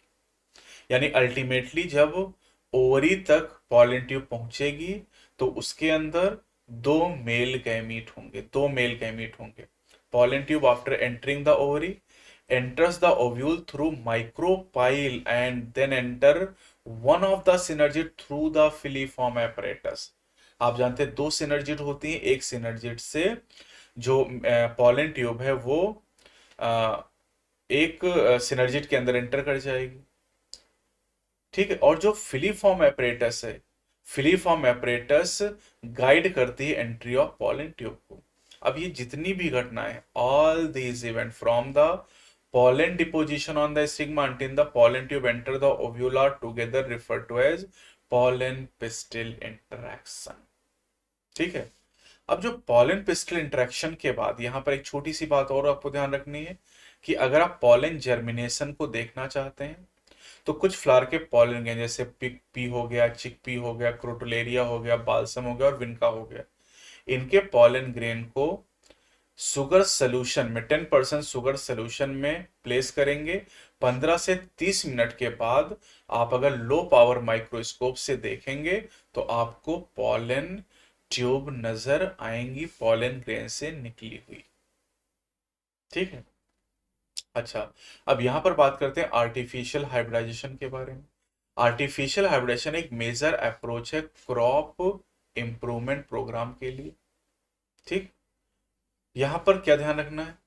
क्रॉप इंप्रूवमेंट प्रोग्राम की अगर बात करें तो यहाँ पर जो डिजायर्ड पॉलन ग्रेन है उनको हम यूज करते हैं पॉलिनेशन करने के लिए, और जो स्टिग्मा है उसको कंटामिनेशन से प्रोटेक्ट करते हैं, और इसके लिए इमैस्कुलेशन और बैगिंग टेक्निक का यूज करते हैं। इमैस्कुलेशन एंड बैगिंग टेक्निक के द्वारा हम स्टिग्मा को प्रोटेक्ट करते हैं।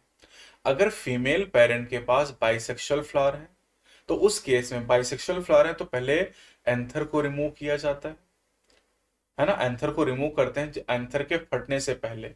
ठीक है, तो इसके लिए हम फॉर्सेप्स का यूज करते हैं, इस स्टेप को इमैस्कुलेशन कहते हैं। अब जो इमैस्कुलेटेड फ्लावर होता है उसके ऊपर हम एक बैग लगा देते हैं जो कि जनरली बटर पेपर का बना होता है, ताकि अनवांटेड पॉलन से स्टिग्मा को बचाए रखें। इस प्रोसेस को बैगिंग के नाम से जानते हैं। तो इमैस्कुलेशन करेंगे, फिर बैगिंग करेंगे। अब जो स्टिग्मा है बैक फ्लावर की, जब वो मैच्योर हो जाएगी, रिसेप्टिव हो जाएगी, तो मैच्योर पॉलन ग्रेन, जो डिजायर्ड पॉलन ग्रेन है, उनको कलेक्ट करेंगे, और कलेक्ट करने के बाद उनकी डस्टिंग कर देंगे स्टिग्मा के ऊपर, और फॉलन उसके बाद रीबैगिंग कर देंगे, और फिर फ्लावर को रीबैगिंग करने के बाद उसमें फ्रूट को डेवलप होने देंगे। यानी अगर बाइसेक्सुअल फ्लावर है तो पहले emasculation, then bagging, then collection of pollen grain, then testing of pollen grain on stigma, and then rebagging. लेकिन अगर यूनिसेक्सुअल फ्लावर है, अगर यूनिसेक्सुअल फ्लावर है, तो उस केस में इमैस्कुलेशन की जरूरत नहीं है। वहां पर हम सीधे क्या करेंगे, बैगिंग करेंगे, बैगिंग के बाद पॉलिनेशन कराएंगे, पॉलिनेशन के बाद वहां पर रीबैगिंग कर देंगे। वहां पर इमैस्कुलेशन की जरूरत नहीं है, ये बात आपको ध्यान रखनी है। अब आते हैं डबल फर्टिलाइजेशन। एंजियोस्पर्म का फीचर है double fertilization. Pre fertilization event complete होता है, अब फर्टिलाइजेशन की शुरुआत हो रही है यहाँ पर।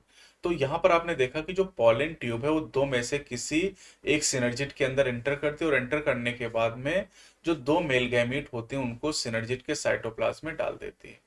फिर क्या होता है, एक जो मेल गैमीट है वो मूव करता है एक सेल की तरफ, और उसके न्यूक्लियस से फ्यूज करता है, और इस तरीके से सिनगैमी कंप्लीट होती है। सिनगैमी होने से डिप्लॉयड सेल जाइगोट का फॉर्मेशन होता है।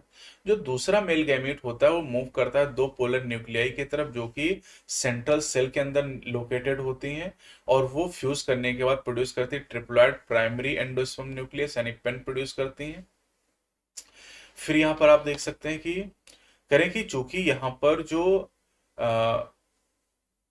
फ्यूजन हो रहा है उसमें तीन हैप्लॉइड न्यूक्लियाई का इन्वॉल्वमेंट हो रहा है, दो पोलर न्यूक्लिया और एक मेल गैमीट, इसलिए से ट्रिपल फ्यूजन के नाम से जानते हैं।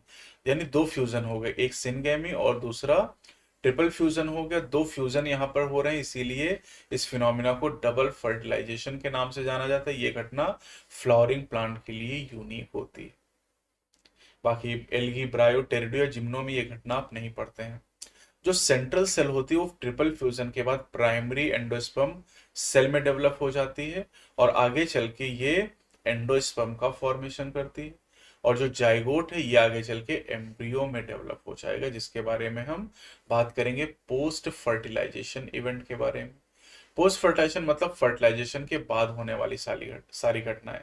तो following double fertilization event of endosperm and embryo development, maturation of ovule into seed and ovary into fruit are termed as post fertilization event। चार घटनाएं, एम्ब्रियो का बनना, एंडोस्पर्म का बनना, फ्रूट का बनना और सीड का बनना, ये चारों घटनाएं पोस्ट फर्टिलाइजेशन इवेंट में आती है। तो सबसे पहले एंडोस्पर्म की बात करते हैं। जो एंडोस्पर्म का डेवलपमेंट होता है वो एम्ब्रियो के डेवलपमेंट के पहले होता है, उसका रीजन भी है। देखो, जो प्राइमरी एंडोस्पर्म सेल है वो रिपीटेडली डिवाइड करते हैं और फॉर्मेशन करते हैं ट्रिप्लॉयड एंडोस्पर्म टिश्यू का। ट्रिप्लॉयड एंडोस्पर्म टिश्यू का एंडोस्पर्म ट्रिप्लॉयड होता है। जो एंडोस्पर्म टिश्यू होता है, इसकी जो सेल होती है उसके अंदर काफी ज्यादा मात्रा में रिजर्व फूड मटेरियल पाया जाता है, जो नरिशमेंट के लिए यूज किया जाता है डेवलपिंग एम्ब्रियो के लिए। इसीलिए एम्ब्रियो के डेवलपमेंट के होने से पहले एंडोस्पर्म का डेवलपमेंट होता है। सबसे जो कॉमन टाइप का एंडोस्पर्म डेवलपमेंट होता है उसमें जो पेन है, प्राइमरी एंडोस्पर्म न्यूक्लियस, उसमें लगातार न्यूक्लियर डिवीजन होते हैं, जिससे फ्री न्यूक्लियाई बनते हैं। ठीक, इसे फ्री न्यूक्लियर एंडोस्पर्म के नाम से हम लोग जानते हैं। उसके बाद सेल वॉल का फॉर्मेशन स्टार्ट होता है और एंडोस्पर्म सेलुलर हो जाता है। ठीक है, the number of free nuclear form before cellularisation varies greatly. अब कह रहे थे coconut water from tender coconut, यानी कच्चे नारियल में जो नारियल पानी होता है वो एक्चुअली फ्री न्यूक्लियर एंडोस्पर्म है, जिसके अंदर थाउजेंड्स ऑफ न्यूक्लियाई होते हैं, बहुत इंपॉर्टेंट है। और इसके सराउंडिंग में जो व्हाइट वाला पार्ट कर्नेल, जिसको गरी कहते हैं, वो सेलुलर एंडोस्पर्म को रिप्रेजेंट करता है। यानी कच्चे नारियल के अंदर दोनों पार्ट आपको नजर आते हैं, फ्री न्यूक्लियर एंडोस्पर्म और सेलुलर एंडोस्पर्म। अब जो एंडोस्पर्म होता है वो या तो कंप्लीटली कंज्यूम हो जाता है डेवलपिंग एम्ब्रियो के द्वारा, जैसे कि पी हो गया, ग्राउंडनट हो गया, बीन हो गया। ये डेवलपमेंट मतलब सीड के मैच्योर होने के पहले ही एम्ब्रियो डेवलपमेंट के लिए इनका यूज कर लिया जाता है। या फिर कुछ सीड में ये परसिस्ट भी करता है, जैसे कैस्टर हो गया, कोकोनट हो गया, और इनका यूज जो परसिस्टेंट एंडोस्पर्म है इसका यूज सीड जर्मिनेशन के लिए किया जाता है। जैसे कि हम बात करते हैं सीरियल के बारे में, वीट हो गया, राइस हो गया, मेज हो गया, मैंने आपको पोएसी फैमिली में पढ़ाया था। तो यहाँ पर जो एंडोस्पर्म होता है ये परसिस्टेंट होता है। अब बात करते हैं एम्ब्रियो के बारे में। जो एम्ब्रियो का डेवलपमेंट होता है बेटा, ये एंडोस्पर्म के डेवलपमेंट के पहले होता है। और एम्ब्रियो डेवलप होता है माइक्रोपाइलर एंड की तरफ, जहां पर एम्ब्रियो सैक पाया जाता है। एम्ब्रियो सैक के माइक्रोपाइलर एंड की तरफ, जहां पर जाइगोट की सिचुएशन होती है। क्योंकि आप देखिए तो जाइगोट बनता है एक सेल के फर्टिलाइजेशन से, और एक सेल जो होता है वो एग एपरेटस का पार्ट होता है, और एग एपरेटस जो होता है एम्ब्रियो सैक के माइक्रोपाइलर एंड की तरफ होता है। तो एम्ब्रियो का डेवलपमेंट भी माइक्रोपाइलर एंड की तरफ होता है। ज्यादातर जाइगोट तब डिवाइड करना शुरू करते हैं जब एंडोस्पर्म का कुछ हिस्सा बन जाता है, ताकि जो डेवलपिंग एम्ब्रियो हो उसको एस्योर्ड न्यूट्रिशन प्रोवाइड किया जा सके। इसीलिए जो एंडोस्पर्म का डेवलपमेंट है एम्ब्रियो के डेवलपमेंट से पहले होता है। अब सीड में काफी ज्यादा अंतर होता है, मोनोकॉट और डाइकॉट, लेकिन जो एम्ब्रियो डेवलपमेंट की अर्ली स्टेजेस होते हैं, यानी जो एम्ब्रियोजेनेसिस होती है, वो सिमिलर होती है डाइकॉट और मोनोकॉट। अब एम्ब्रियोजेनेसिस की स्टेजेस क्या क्या होती हैं? अगर हम बात करें डाइकॉट एम्ब्रियो में, तो सबसे पहले जो जाइगोट होता है वो प्रोएम्ब्रियो को बनाता है। प्रोएम्ब्रियो से ग्लोबुलर एम्ब्रियो बनता है, उसके बाद हार्ट शेप एम्ब्रियो बनता है, और फिर मैच्योर एम्ब्रियो का फॉर्मेशन होता है। यहाँ पर आप देख सकते हैं जाइगोट, फिर प्रोएम्ब्रियो बना, globular embryo, heart shape embryo, और उसके बाद मैच्योर एम्ब्रियो का फॉर्मेशन हुआ। हार्ट शेप एम्ब्रियो और मैच्योर एम्ब्रियो में सस्पेंशन नाम का स्ट्रक्चर भी आपको दिखाई दे रहा है यहाँ पर। अब अगर हम डाइकॉट एम्ब्रियो की बात करें, तो डाइकॉट एम्ब्रियो में एम्ब्रियोनल एक्सिस और दो कॉटलिडन होते हैं।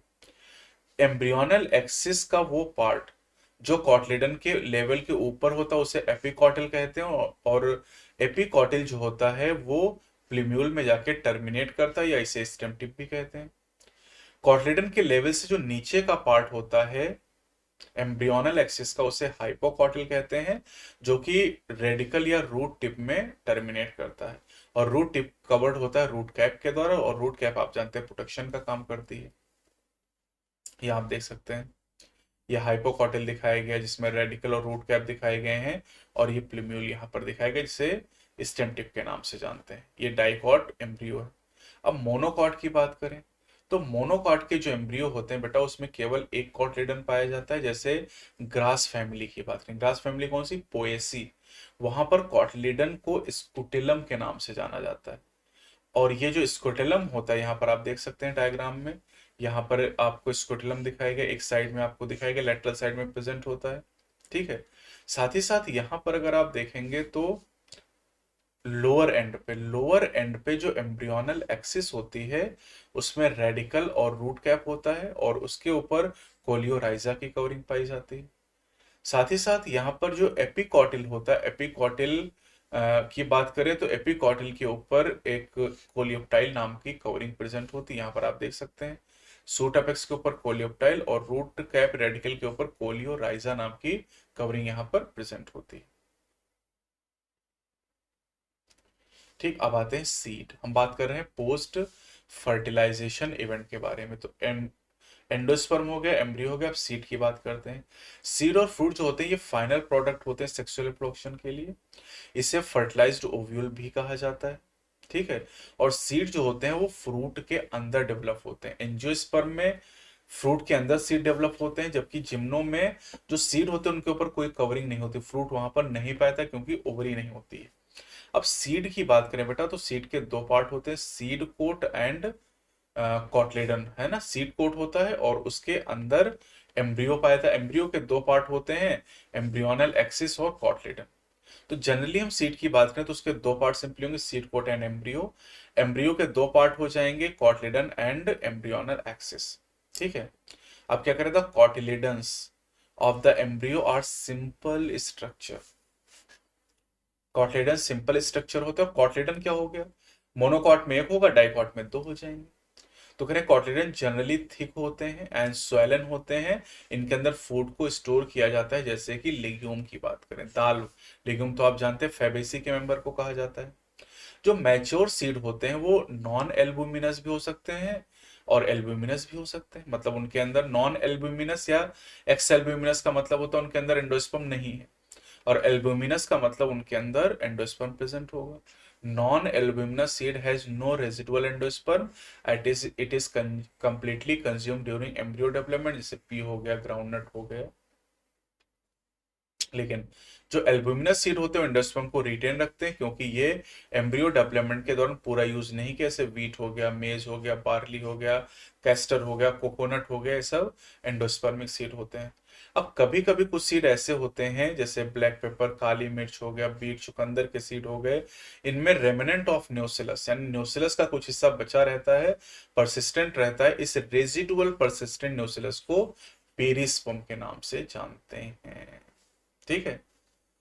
अब जो इंटेगुमेंट होते हैं ओव्यूल के बेटा, ये टफ प्रोटेक्टिव सीड कोट का फॉर्मेशन करते हैं। अगर एक इंटेगुमेंट है तो एक सीड कोट में लेयर बनेगी, दो है तो दो बन जाएंगे। जो माइक्रोपाइल है ओव्यूल के अंदर, वो देखो ओव्यूल ही सीड बना रहा है, तो ओव्यूल के अंदर जो माइक्रोपाइल होता है वो सीड कोट के अंदर भी स्मॉल पोर के फॉर्म में बचा रहता है। और इसी माइक्रोपाइल के द्वारा सीड के जर्मिनेशन के समय वाटर और ऑक्सीजन की एंट्री भी होती है। जब सीड मैच्योर हो जाता है तो इसमें वाटर का कंटेंट काफी कम हो जाता है, इसमें केवल 10 से 15% मॉइस्चर बाई मास बचा रहता है। जो मेटाबॉलिक एक्टिविटीज एम्ब्रियोज की होती हैं सीड के अंदर, वो स्लो डाउन हो जाती हैं, और ये एक इनएक्टिविटी की स्टेज में चला जाता है, जिसे डोरमेंसी कहा जाता है। और जब फेवरेबल कंडीशन अवेलेबल होती हैं, जब पर्याप्त मॉइस्चर, ऑक्सीजन, सुटेबल टेम्परेचर, तो ये जर्मिनेट कर जाते हैं। अब ओव्यूल जब सीड में मैच्योर करता है तो ओवरी फ्रूट में मैच्योर हो जाती है। यानी ओव्यूल का सीड में बदलाव और ओवरी का फ्रूट में बदलाव साइमल्टेनियसली एक साथ होते हैं, फ्रूट और सीड एक साथ बनते हैं। जबकि एंडोस्पर्म और एम्ब्रियो में पहले एंडोस्पर्म डेवलप होता है। अब जो ओवरी की वॉल होती है वो फ्रूट की वॉल को डेवलप करती है, जिसे आप पेरिकार्प के नाम से जानते हैं, है ना। अब फ्रूट फ्लैसी भी हो सकते हैं और ड्राई भी हो सकते हैं। फ्लैसी फ्रूट जैसे गुआवा हो गया, ऑरेंज हो गया, मैंगो हो गया। ड्राई फ्रूट में जैसे ग्राउंडनट हो गया, मस्टर्ड हो गया, है ना। कई सारे फ्रूट ऐसे होते हैं जिसमें डिस्पर्शल ऑफ सीड की मैकेनिज्म भी पाई जाती है, लेकिन डिस्पर्शल डिटेल में सिलेबस में आपके नहीं। अच्छा, ज्यादातर प्लांट में जो फ्रूट होता है वो ओवरी से डेवलप होता है, और अदर जो फ्लोरल पार्ट होते हैं, कैलिक्स, करोला, एंड्रोशियम, स्टेमन, वो सब सूख के गिर जाते हैं। लेकिन कुछ स्पीसीज हैं, जैसे एप्पल की बात करें, स्ट्रॉबेरी की बात करें, कैशू यानी काजू की बात करें, तो यहाँ पर थैलमस भी फ्रूट फॉर्मेशन में इन्वॉल्वमेंट शो करता है। ऐसे फ्रूट को फाल्स फ्रूट कहते हैं। फाल्स फ्रूट जिन फ्रूट में ओवरी के अलावा कोई दूसरा पार्ट भी इन्वॉल्व हो रहा है। लेकिन ज्यादातर फ्रूट जो होते हैं वो केवल ओवरी से डेवलप होते हैं, ऐसे फ्रूट को ट्रू फ्रूट कहा जाता है। अब जो फ्रूट होते हैं वो रिजल्ट होते हैं फर्टिलाइजेशन का, लेकिन कुछ स्पीसीज ऐसी होती हैं जहां पर फ्रूट डेवलप हो जाते हैं बिना फर्टिलाइजेशन के। ऐसे फ्रूट को पार्थिनोकार्पिक फ्रूट कहा जाता है। जैसे बनाना की बात करें, बनाना एक पार्थिनोकार्पिक फ्रूट है। पार्थिनोकार्पिक को हम इंड्यूस कर सकते हैं ग्रोथ हार्मोन के एप्लीकेशन के दौरान। पार्थिनोकार्पिक फ्रूट हमेशा सीडलेस होते हैं। केला आप खाते, केले में कोई सीड नहीं होता, क्योंकि वो पार्थिनोकार्पिक नेचर का है। अब जो सीड होते हैं इनके कई सारे एडवांटेजेस होते हैं एंजियोस्पर्म के लिए। जैसे अगर हम बात करें रिप्रोडक्टिव प्रोसेस, जैसे पॉलिनेशन हो गया, फर्टिलाइजेशन हो गया, ये वाटर पर इंडिपेंडेंट होते हैं। इसलिए इनमें जो सीड फॉर्मेशन होता है वो डिपेंडेबल होता है। मतलब सीड का जो फॉर्मेशन है वो आसानी से हो जाता है, सीड का फॉर्मेशन जरूर होगा। साथ ही साथ इनमें जो सीड होते हैं उनमें डिस्पर्शल की स्ट्रेटेजीज होती हैं, तो इससे उस स्पीसीज को नए नए हैबिटेट में फैलने का मौका मिलता है। साथ ही साथ अगर हम बात करते हैं हार्ड सीड कोट के बारे में, तो hard seed coat protection provide करती है यंग एम्ब्रियो को। और चूंकि ये प्रोडक्ट होते हैं सेक्सुअल रिप्रोडक्शन के, ये जनरेट करते हैं new genetic combination leading to variation. यानी सीड सेक्सुअल रिप्रोडक्शन से बने और सेक्सुअल रिप्रोडक्शन वेरिएशन क्रिएट करती है। जो सीड है ये हमारी एग्रीकल्चर का बेसिस भी होता है। डिहाइड्रेशन और डोरमेंसी जरूर होती ताकि हम सीड को अगले सीजन के लिए स्टोर भी कर पाए। ठीक है। अब जो सीड की जो वायबिलिटी होती, सीड की जो वायबिलिटी होती है ये काफी वेरिएबल होती है। यानी ये कुछ महीने की हो सकती है और कुछ स्पीसीज में कई साल के लिए हो सकती है, और कई स्पीसीज ऐसी जहां पर हंड्रेड्स ऑफ ईयर के लिए भी हो सकती है। जैसे अगर ओल्डेस्ट सीड की हम बात करते हैं ल्यूपिन के बारे में, जिसे ल्यूपिनस आर्क्टिकस कहा जाता है, इसके सीड को एक्सकेवेशन के द्वारा निकाला गया आर्कटिक टुंड्रा से, और 10,000 साल की डॉर्मेंसी के बाद ये सीड जर्मिनेट किया। इसी तरह से रिसेंट रिकॉर्ड है 2000 साल के पुराने सीड का, जो कि डेट पाम का था, फिनिक्स डक्टाइलीफेरा, जिसे आर्कियोलॉजिकल एक्सकेवेशन के दौरान निकाला गया था King Herod palace near the Dead Sea. तो दोनों डेटा आपके लिए काफी इंपॉर्टेंट हो जाएंगे। ठीक है, अब यहाँ पर कुछ सीड ऐसे होते हैं बेटा, जैसे ऑर्किड फ्रूट है। तो ऑर्किड फ्रूट जो होता है बेटा, इसके जो सीड होते हैं वो बहुत छोटे होते हैं, लेकिन उनका नंबर बहुत ज्यादा होता है, यानी थाउजेंड्स ऑफ टाइनी सीड यहाँ पर प्रेजेंट होते हैं। ऐसा ही कुछ पैरासिटिक एंजियोस्पर्मिक स्पीसीज में, ओरोबैंकिन डिस्ट्रिगा में, तो ये ऐसे पॉइंट हैं जहाँ पर पढ़ते से बच्चा ध्यान नहीं देता। फाइकस में भी ऐसा ही होता है। तो ऑर्किड, फाइकस, ओरोबैंकिन डिस्ट्रिगा, ये ऐसे कुछ प्लांट हैं जहां पर एक फ्रूट के अंदर सीड बहुत छोटे लेकिन बहुत ज्यादा नंबर में प्रेजेंट होते हैं। लास्ट टॉपिक यहाँ पर है एपोमिक्सिस एंड पॉली एम्ब्रियोनी। ठीक है, अब देखिए जनरली क्या होता है कि जो सीड होते हैं वो फर्टिलाइजेशन के बाद बनते हैं, लेकिन एस्टेरेसी और ग्रासेस की कुछ स्पीसीज की अगर हम बात, एस्टेरेसी कंपोजिटिव फैमिली, ग्रासेस मतलब ग्रेमिनी फैमिली, यहाँ पर क्या होता है कि यहाँ पर सीड का फॉर्मेशन बिना फर्टिलाइजेशन के होता है, इसे एपोमिक्सिस कहते हैं। अगर बिना फर्टिलाइजेशन के फ्रूट बनता है तो उसे हम पार्थिनोकार्प भी कहते हैं, लेकिन बिना फर्टिलाइजेशन के सीड बनता है उसे एपोमिक्सिस के नाम से जानते हैं। तो एपोमिक्सिस जो है ये एक एसेक्सुअल रिप्रोडक्शन का एग्जाम्पल है, जो सेक्सुअल रिप्रोडक्शन को मिमिक करता है, यानी उसकी नकल करता है। अब एपोमिक्टिक सीड बनने के कई सारे तरीके हैं। कुछ स्पीसीज में क्या होता है, जैसे अगर हम बात करते हैं कुछ स्पीसीज में diploid egg cell is formed without reduction division and develop into the embryo without fertilization. इसी तरह से अगर हम बात करें सिट्रस और मैंगो में, तो सिट्रस और मैंगो की कुछ वेराइटीज में जो न्यूसेलर सेल होती हैं, न्यूसेलस आप जानते हैं, न्यूसेलस की एक सेल ने फॉर्मेशन किया था मेगास्पोर मदर सेल का। तो न्यूसेलस की जो सेल होती है एम्ब्रियो सैक के सराउंडिंग में, ये डिवाइड करना शुरू करती है और एम्ब्रियो सैक के अंदर जाके एम्ब्रियो में डेवलप हो जाती है बिना फर्टिलाइजेशन के। ऐसी स्पीसीज में एक ही ऑयल के अंदर कई एम्ब्रियो डेवलप हो जाते हैं, और अगर एक ही सीड के अंदर एक से ज्यादा एम्ब्रियो तो उसे पॉली एम्ब्रियोनी कहा जाता है। तो पॉली एम्ब्रियोनी कहाँ मिलेगा, सिट्रस और मैंगो में, और एपोमिक्सिस कहाँ मिलेगा, एस्टेरेसी और ग्रासेस के अंदर। अब बात करते हैं यहाँ पर हाइब्रिड सीड के बारे में। जो हाइब्रिड वेराइटीज होती हैं बेटा, ये हमारी फसल की पैदावार को कई गुना तक बढ़ा देते हैं। लेकिन हाइब्रिड सीड की एक प्रॉब्लम ये है कि ये हाइब्रिड सीड जो होते हैं ये हर साल प्रोड्यूस करने पड़ते हैं। अगर हाइब्रिड सीड को बो दिया जाए तो यहाँ पर सेग्रीगेशन हो जाएगा, और सेग्रीगेशन होने से जो फसल की पैदावार है वो बढ़ेगी नहीं। और हाइब्रिड सीड का प्रोडक्शन काफी कॉस्टली होता है, इसीलिए किसानों के लिए भी काफी एक्सपेंसिव हो जाते हैं ये। अब अगर हाइब्रिड सीड को एपोमिक्टिक सीड में बदल दिया जाए तो कैरेक्टर का सेग्रीगेशन नहीं होगा, क्योंकि सेग्रीगेशन तब होता है जब सेक्सुअल रिप्रोडक्शन होता है। एसेक्सुअल रिप्रोडक्शन होने पर सेग्रीगेशन नहीं होगा। तो अगर हम एपोमिक्टिक सीड बना देंगे तो एपोमिक्टिक सीड को किसान हर साल बो सकता है, और उसे हर साल सीड बोने के लिए मार्केट से खरीदना नहीं पड़ेगा। तो अब एपोमिक्सिस के इंपॉर्टेंस को समझते हुए हाइब्रिड सीड इंडस्ट्री में इन पे काफी ज्यादा रिसर्च किए जा रहे हैं, और ये आपके नीट में पूछा जा चुका है। तो एपोमिक्सिस को अगर हम सीड को एपोमिक्टिक सीड में कन्वर्ट कर दें तो हाइब्रिड सीड किसान को हर बार खरीदना नहीं पड़ेगा, और हाइब्रिड सीड की जो प्रोडक्टिविटी है वो साल दर साल बनी रहेगी। तो ये आपका टॉपिक कंप्लीट हो गया। Flower are the seat of the sexual reproduction in angiosperm.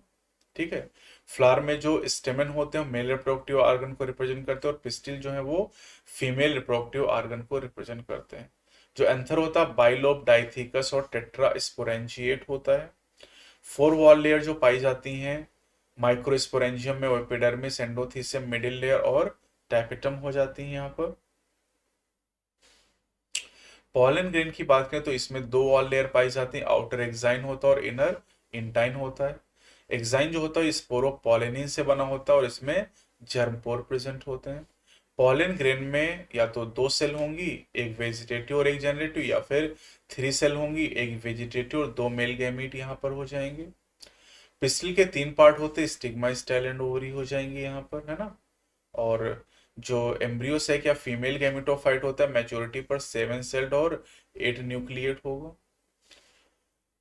Pollination की बात करें तो पॉलिनेशन में 2 एजेंट होते हैं, biotic and abiotic. Abiotic agent में विंड और वाटर आ जाएंगे और बायोटिक एजेंट में यहाँ पर एनिमल्स हो जाएंगे। एनिमल में इंसेक्ट और इंसेक्ट में बी सबसे कॉमन पॉलिनेटिंग एजेंट होते हैं।